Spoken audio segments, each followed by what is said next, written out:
आरक्षण उपवर्गीकरणाविरोधात आज जो आहे तो मोर्चा काढण्यात येणार आहे. आनंदराज आंबेडकर यांच्या नेतृत्वाखाली हा संपूर्ण मोर्चा पार पडणार आहे. सर, तुमची पहिली भूमिका काय आहे? की काही झालं तरी हे उपवर्गीकरण रद्द झाला पाहिजे आणि तो न्यायमूर्ती अनंत मनोहर बदर यांचा जो अहवाल आहे तो सुद्धा रद्द झाला पाहिजे, ही आमची प्रमुख मागणी आहे. आणि त्यासाठी म्हणून हा मोर्चा आहे. कारण आज अनुसूचित जाती हा एकसंघ गट आहे आणि हा बाबासाहेबांनी सांगितलेला आहे आणि त्यामुळं त्याच्यामध्ये अशा पद्धतीने डिव्हिजन करण्याचा कोणालाही अधिकार नाही असं आमचं म्हणणं आहे. सर, पण ही नेमकी मागणी कोणाकडून केली जाते? का हा प्रस्ताव तयार केला गेला आहे? खरं म्हणजे याची मागणी कोणीच केली नव्हती, परंतु काही सरकारने काही त्यांच्या दलालांना हाताशी धरून ही मागणी करायला लावली असा आमचा आरोप आहे. काल 2 मंत्र्यांसह 25 आमदारांनी मुख्यमंत्र्यांची भेट घेत जे तो निवेदन दिलेलं आहे की हा प्रस्ताव जो आहे तो करू नका म्हणून. कारण सर्व म्हणजे या 59 जातींमध्ये सर्वांना असं वाटतं आहे की आपण एकत्र आहोत म्हणून या देशामध्ये अत्यंत सन्मानाने जगत आहोत. आपल्यामध्ये जर डिव्हिजन झालं, आपल्यामध्ये तुकडे पाडले तर उद्या आमच्यावर होणाऱ्या अन्याय अत्याचारावरती वाढ होईल, आमचं आरक्षण संपवलं जाईल आणि त्यामुळं सर्व समाज, सर्व आमदार, खासदार आणि नगरसेवक हे सर्व एकत्र झालेले आहेत आणि ते आज या मोर्चामध्ये सामील होत. जो पहिला ड्राफ्ट तयार केला गेला तो लोकांमध्ये आलाच नाही, पण त्याच्यावर हरकती आणि नोंदी सूचना मागवल्या गेल्या. 50,000हून अधिक हरकती ज्या आहेत या ड्राफ्टच्या विरोधात आल्या, तरीही अद्याप काही समोर आलेलं नाही. खरं म्हणजे सरकार ज्या पद्धतीने हा उपवर्गीकरण लागू पाहत आहे ते म्हणजे त्यांची दडपशाही आहे. ज्या न्यायमूर्ती अनंत मनोहर बदर यांची कमिटी नेमण्यात आली त्या कमिटीने कुठच्याही 59 जातीच्या म्हणजे हे सर्व स्टेक होल्डर झाले त्यापैकी एकालाही बोलवलं नाही आणि तो अहवाल तयार केलेला आहे. आणि त्यामुळे हा अहवाल आणि वरती त्याच्यामध्ये कुठल्याही प्रकारचं त्याने अजून अहवाल पब्लिकपर्यंत न ओपन करता त्यांनी हरकती मागवल्यात. म्हणजे याच्यामध्ये पारदर्शकतासुद्धा नाही, याच्यामध्ये एकदम संभ्रम अवस्था ठेवलेली आहे. काय त्या अहवालात आहे अजून कोणाला माहीत नाही. आणि अशा पद्धतीत सरकार जर तो लागू करणार असेल तर आमचा त्याला पूर्ण ताकदीने विरोध होईल. आणि या इथं आज मोर्चा हा इशारा मोर्चा असणार आहे. त्यानंतर अजूनही महाराष्ट्राच्या जिल्ह्याच्या लेवलवर आम्ही ते मोर्चे काढू आणि सरकारला सळो की पळो करू. असं म्हटलं जात आहे की जसा विरोध दर्शवला जातोय तसंच जे ते बाजूने सुद्धा अनेक लोक आहेत, मातंग समाज या संपूर्ण उपवर्गीकरणाच्या बाजूने सुद्धा आहे असं म्हटलं जातं. नाही, याच्यामध्ये अत्यंत खोटं आहे. फार थोडे लोक या उपवर्गीकरणाला पाठिंबा देणारे आहेत त्या समाजातले. उलट त्यांच्यामधला सुशिक्षित समाज जो आहे तो मोठ्या प्रमाणात आज या आमच्या उपवर्गीकरण विरोधी मोर्चामध्ये सामील होणार आहे. आणि त्यांनासुद्धा हे नको आहे. त्यांना पण माहिती आहे की त्यांना जेव्हा अन्याय अत्याचार होतात तेव्हा हे सर्व समाज एकत्र या पद्धतीने लढतात.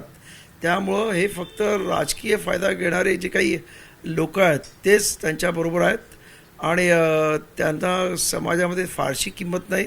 परंतु सरकारचा पाठिंबा असल्यामुळं मातंग समाज स्वतः वोकल होत नाही अशी परिस्थिती आहे. मातंग समाजाबाबत जर म्हटलं गेलं तर ह्याच्यात एक क्लॉज असा आहे की जर तुम्ही धर्म बदलला असेल किंवा तुम्ही दुसरा काही एका धर्माचं आचरण करत असाल तर तुमचं आरक्षण सरसकट रद्द केलं जाणार आहे.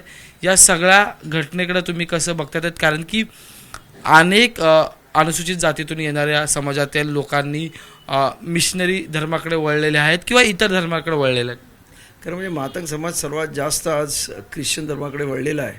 आपण मिरज, सांगली या पट्ट्यात पश्चिम महाराष्ट्रात किंवा मराठवाड्यात गेलात तर तुम्हाला असं दिसून येईल की मातंग समाजाने मोठ्या प्रमाणात धर्मांतर करून ख्रिश्चन झालेलं आहे. त्यांचे वेगळे चर्चेस आहेत, त्यांचे वेगळे फादर्स आहेत आणि ते प्रोटेस्टंट पंथ फॉलो करतात ख्रिश्चनांचा. त्यामुळं एकंदरीत हा समाज आता जरी तो 1.5% लोकसंख्येने असला तरी ओरिजिनली जो हिंदू धर्मामध्ये मातंग आहे तो माझ्या मते 1% खाली आहे. आणि ह्या 1%ला 1%च्या खाली असणाऱ्या समाजाला खुश करण्यासाठी सरकार संपूर्ण 58 जाती म्हणजे जवळजवळ 12.5-13% लोकांचा रोष ओढून घेतं आहे. हे सरकारला मागात पडल्याशिवाय राहणार नाही. फक्त या उपवर्गीकरणामध्ये फक्त मातंग समाजाचाच मुद्दा नाही तर अ, ब, क, ड अशा 4 किंवा 5 अ, ब, क, ड, ई अशा 5 वर्गीकरण केले जाणार. ह्याच्यामुळे कोणाकोणाला फटका बसू शकतो? नाही, याच्यामुळे सर्वांनाच फटका पडू शकतो. कारण मातंग समाज दुर्दैवानं आज तो शिकत नाही आहे, शिकलेला नाही आहे. त्यांच्यासाठी 8% ते आरक्षण मागतायत, उद्या ते ठेवलं आणि त्या जागा जर त्यांना मिळाल्या तर 2-3 वेळा त्यांचे ॲडव्हर्टाईज होतील, त्यांच्यामध्ये सुशिक्षित लोक नसल्यामुळे त्या जागा नंतर शेवटी त्या ओपनला जातील. त्यामुळे संपूर्ण SC समाजाला म्हणजे अनुसूचित जातीच्या सर्वच जातींना याचा फटका बसेल. म्हणजे तुला नाही मला घाल कुत्र्याला अशी परिस्थिती करण्याचा प्रयत्न हे सरकार करत आहे. आता या सगळ्यावर तुमची भूमिका काय असणार आणि तुमचं नेमकं निवेदन काय सरकारकडे? आमचं निवेदन आहे की आम्ही एकसंघ आहोत, आत्तापर्यंत एकसंघ राहिलो. आमच्यामध्ये कुठल्याही प्रकारचा वाद निर्माण करू नका, आमच्यामध्ये फाटाफूट करू नका. आणि मातंग समाज पाठीमागे राहिला असं तुम्हाला वाटत असेल तर त्याच्यासाठी ज्या लहुजी वस्ताद अभ्यास कमिटीने 2009ला जो अहवाल दिलेला आहे त्याच्यातल्या 68 ज्या सूचना सरकारने मान्य केल्यात त्या ताबडतोबने अंमलात आणाव्यात आणि त्यांना इतर जातींबरोबर घेऊन यावं ही आमची विनंती आहे. शेवटचा प्रश्न आहे, मातंग समाजाच्या काही नेत्यांशी तुमचं काही बोलणं झालं आहे का याबाबत आणि त्यांचा काही पाठिंबा आहे का? आणि आज कोण कोण उपस्थित असणार आहे?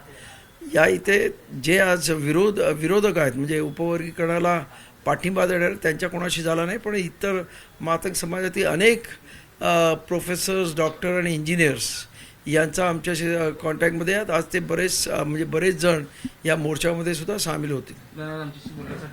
हे होते आनंदराज आंबेडकर आणि यांनी सविस्तर आजच्या मोर्चाबद्दलची प्रतिक्रिया दिलेली आहे. व्हिडिओ जर्नलिस्ट श्रीनिवास मी अजय माने, ABP माझा, मुंबई.